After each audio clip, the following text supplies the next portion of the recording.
Sabe uma coisa que eu fiquei pensando ao ler o material para a nossa conversa de hoje? Diga. É se uma história precisa mesmo de palavras para ser contada.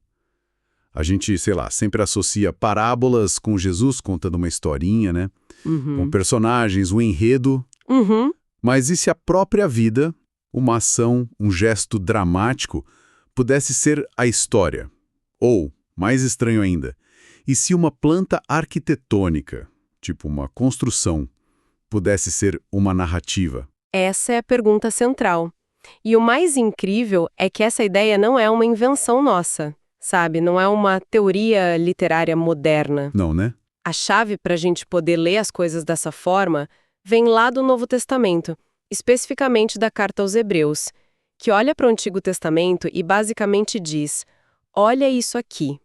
Isso é uma figura, uma sombra de algo muito maior. Exato. Então é isso que a gente vai mergulhar hoje. Vamos pegar essa lente de aumento que o Novo Testamento nos dá e olhar para duas histórias super conhecidas do Antigo Testamento. Bem conhecidas mesmo. O quase sacrifício de Isaac e a construção daquele templo portátil no deserto, o tabernáculo. A nossa missão aqui é entender por que essas coisas são chamadas de parábolas e que mensagem elas estavam tentando passar sem usar necessariamente um narrador. E é fascinante como são diferentes.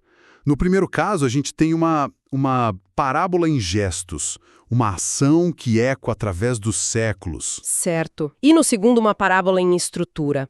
Um projeto de arquitetura divina que conta uma história com seus espaços e objetos. Duas formas bem distintas de comunicar uma verdade. Ok, vamos começar pela mais intensa, a que todo mundo conhece e que, honestamente, é bem perturbadora. Sim. Abraão no Monte Moriá, com a faca na mão, pronto para sacrificar o próprio filho. É uma cena que causa um desconforto imenso.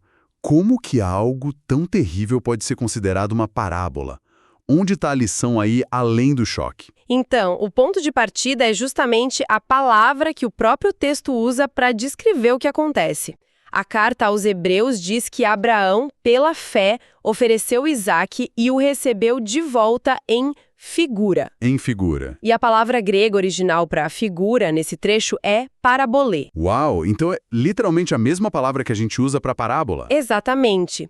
Uma tradução que alguns estudiosos nos textos que a gente leu sugerem é que Abraão o recobrou em parábola. Nossa, então não é uma interpretação. O próprio texto chama de parábola. O ato em si, a ação do Abraão, é a narrativa. Os gestos dele estão contando a história. Exato.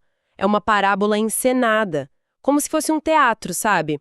O gesto de colocar o Isaque no altar simboliza a morte. Claro. E, por consequência, o momento em que o anjo intervém e Isaque é libertado. Isso se torna um símbolo poderosíssimo da ressurreição.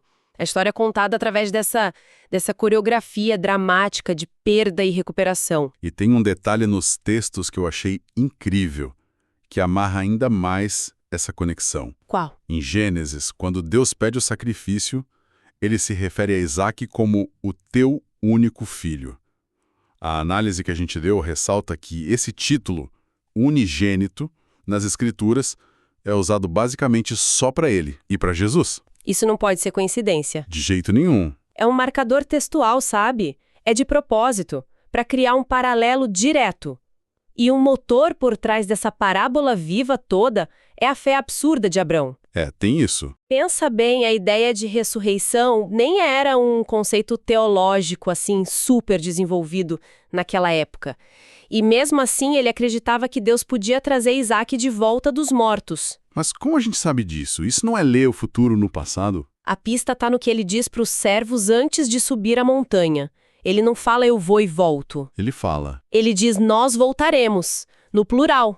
Mesmo sabendo que ia sacrificar o filho, ele tinha a convicção de que os dois desceriam daquela montanha juntos. Um dos autores que lemos chama isso de o idioma da fé. É uma confiança que desafia a lógica. Ok, então, Isaque é uma figura de Cristo representando morte e ressurreição. Mas, espera um pouco. A história não termina como a de Cristo. Termina? Não. Isaque no final não morre, isso não quebra a analogia, parece uma falha na parábola. Essa é a sacada. É aí que a parábola funciona por semelhança e, o que é mais importante ainda, por contraste. Você está certíssimo, a correspondência não é perfeita. E é nessa falha, como você chamou, que está a segunda parte da mensagem. Isaac foi poupado. No clímax da história, o que aparece? Um cordeiro. Um cordeiro preso pelos chifres num arbusto. Ele se torna o substituto.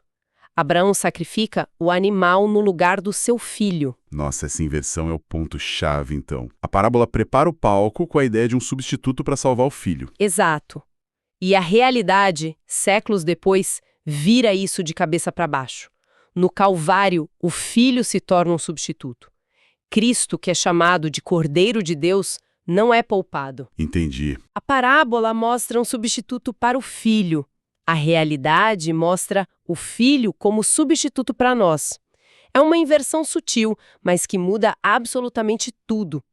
Isaac foi salvo por um substituto.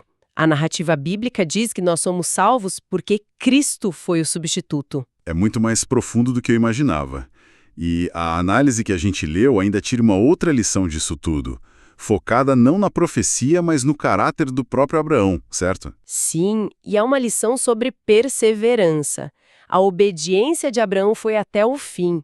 Ele não hesitou, não parou na metade, não tentou negociar. Foi até o último segundo. Até o limite absoluto, até o ponto em que a própria voz de Deus teve que dizer, basta. O texto contrasta isso com a história do jovem Marcos no Novo Testamento, que o apóstolo Paulo não quis levar numa segunda viagem missionária porque ele tinha desistido na primeira. Abraão é o modelo daquele que vai até as últimas consequências por acreditar na palavra que recebeu. É impressionante como uma série de ações pode carregar tanto significado. Mas os materiais que a gente analisou vão ainda mais longe. Eles sugerem que até mesmo um objeto estático, uma planta arquitetônica, pode ser uma narrativa. Confesso que essa parte é ainda mais difícil de visualizar. Estamos falando do tabernáculo, certo? Exatamente, o tabernáculo. Aquela tenda sagrada que os israelitas montavam e desmontavam no deserto. E, de novo, quem nos dá licença para ler a estrutura dessa forma é a carta aos Hebreus. De novo, Hebreus. De novo. O texto afirma que o tabernáculo e seus rituais eram uma parábola para o tempo presente. A própria estrutura física era uma lição de casa. Uma parábola para o tempo presente. Na prática, o que isso quer dizer? Que as paredes falavam? Quase isso. Quer dizer que cada detalhe do projeto tinha um significado. Não era só uma tenda funcional, entende? A análise que a gente tem mostra que cada peça da mobília, cada material usado, os sacrifícios, as festas, tudo foi desenhado para contar uma história. E que história era essa? A história de como um ser humano imperfeito poderia se aproximar de um Deus perfeito. A arquitetura guiava a pessoa numa jornada espiritual. Entendo a simbologia, mas isso não abre uma porta meio perigosa. Onde que a gente traça a linha entre uma interpretação que faz sentido e, sei lá, só inventar coisa? É fácil se perder em simbolismos e ver padrões onde não existem. Essa é uma preocupação muito válida. E um dos teólogos citados no material, o Dr. A.T. Pierson, faz exatamente esse alerta. Ele diz para a gente tomar cuidado com interpretações exageradas, fantasiosas. Certo. Mas, ao mesmo tempo, ele afirma que existe uma riqueza de significados ali que talvez a gente ainda nem tenha explorado por completo. A ideia é que a nossa percepção desses símbolos vai se aprofundando com o tempo. Não é um código secreto com uma única resposta, mas um símbolo rico que se desdobra aos poucos. Ok, então vamos tentar decifrar essa planta. A análise diz que a chave é a divisão do tabernáculo em 3 partes, quase como uma unidade na trindade da estrutura. Como que funciona isso? Funciona como uma progressão, como se fossem níveis de acesso. Primeiro você tem um átrio, a área externa aberta, depois uma primeira sala fechada, o santo lugar, e por fim, a sala mais restrita e sagrada de todas, o Santo dos Santos. Essa jornada de fora para dentro conta uma história. E uma das interpretações mais fortes é que ela representa a jornada do crente em direção a Deus. Certo. Vamos passar por essa jornada. Eu entro no portão. Tô no átrio. O que eu vejo? Você vê 2 coisas imediatamente. Primeiro, um grande altar de bronze, o altar do Holocausto, onde os animais eram sacrificados. O sangue era derramado ali. Ok. Depois, uma enorme bacia de bronze com água, a pia, onde os sacerdotes se lavavam. O simbolismo é direto. Para começar a jornada, você precisa de duas coisas: remissão dos pecados, representada pelo sangue do sacrifício. E purificação, ou regeneração, representada pela água. Exato. É o ponto de partida, o perdão. Ok. Passei pelo perdão e pela purificação. Agora eu entro na primeira sala, o santo lugar. O que tem lá dentro? O santo lugar representa a caminhada diária, a vida de comunhão. Lá dentro, o ambiente é iluminado por um grande candelabro de ouro. Isso simboliza o testemunho, a missão de ser luz no mundo. Faz sentido. Há também uma mesa com pães frescos, os pães da proposição, que representam o alimento espiritual, a palavra de Deus. E, por fim, um pequeno altar onde incenso queimava sem parar e a fumaça subia. Um símbolo claro da vida de oração. Luz, pão e oração. Os elementos da vida espiritual. E, finalmente, atrás de um véu grosso, o lugar mais exclusivo. O Santo dos Santos. O que representa o destino final dessa jornada. Ali dentro só tinha uma coisa: a Arca da Aliança. Era o lugar da presença manifesta de Deus. Simboliza o objetivo final: comunhão perfeita, harmonia total com Deus. É onde o ser humano e o divino se encontram. Então a arquitetura te leva, passo a passo, Do perdão do perdão à comunhão diária. até a presença plena de Deus. Exato. A planta baixa é um mapa espiritual. Ok, a jornada do crente faz muito sentido. É quase um guia visual. Mas a fonte argumenta que essa mesma estrutura se aplica a Cristo também, o que parece mais complexo. Como que essa planta baixa de uma tenda antiga pode espelhar a vida e a obra de Cristo? A correspondência é impressionante. Se a gente sobrepõe a obra de Cristo a essa estrutura, tudo se encaixa. O átrio, com o altar do sacrifício, Aponta direto para a cruz. direto para a cruz. É o sacrifício dele, o derramamento do seu sangue no lugar de outros. A pia com água é a regeneração que esse sacrifício torna possível. Certo. Então, o santo lugar, com a luz, o pão e a oração, seria o quê? A vida dele na terra. Perfeitamente. Ele mesmo se identificou com esses símbolos.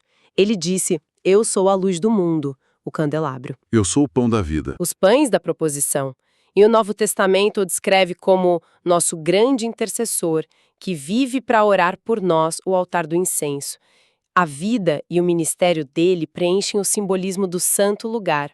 E o Santo dos Santos, qual o papel dele ali? Esse é o clímax da obra dele. Após sua morte e ressurreição, ele rasga o véu e entra na presença de Deus Pai, não apenas por si, mas por nós, como nosso representante, nosso sumo sacerdote eterno. Nossa. Então, a estrutura do tabernáculo funciona como uma parábola dupla. É a história da nossa jornada até Deus e, ao mesmo tempo, a história da jornada de Cristo para nos levar até Deus. É uma narrativa arquitetônica genial. Recapitulando então, voltando àquela minha pergunta inicial, uma história não precisa de palavras. Parece que não. A gente viu isso em uma ação dramática, um quase sacrifício no topo de uma montanha e no espaço construído uma arquitetura sagrada no deserto. Dois exemplos que não poderiam ser mais diferentes. E ainda assim, a leitura proposta nos textos é que ambos apontam para a mesma direção, para uma narrativa maior, unificada. Eles são descritos como sombras dos bens futuros, são como, sei lá, trailers, prefigurações. Que só fazem sentido completo quando o filme principal. Exato. A pessoa de Cristo chega para dar resolução a todas essas pistas. O que eu acho mais incrível nessa forma de ler os textos é que ela conecta tudo. Um evento lá no começo, em Gênesis, e um projeto de engenharia em Êxodo não são histórias soltas. De forma alguma. Elas se tornam capítulos de um enredo que se desenrola por milênios, tudo amarradinho. Exatamente essa perspectiva. É uma busca pela unidade na diversidade dos textos, conectando os pontos através desses símbolos e figuras que, à primeira vista, poderiam passar despercebidos. Pra gente fechar, Um dos textos menciona uma autora, Ada Habershon, e a ideia de que ainda existem significados no tabernáculo a serem completamente revelados, o que sugere que a nossa compreensão pode sempre crescer. E isso deixa a gente com uma pergunta para pensar, não é? Deixa mesmo. Se histórias e objetos tão antigos podem ter tantas camadas de significado escondidas, que parábolas existem hoje nas nossas vidas? Que símbolos, rituais ou até mesmo estruturas na nossa cultura podem estar contando uma história mais profunda do que a gente percebe no dia a dia? Onde mais a gente encontra histórias sendo contadas não com palavras, mas com ações e com formas?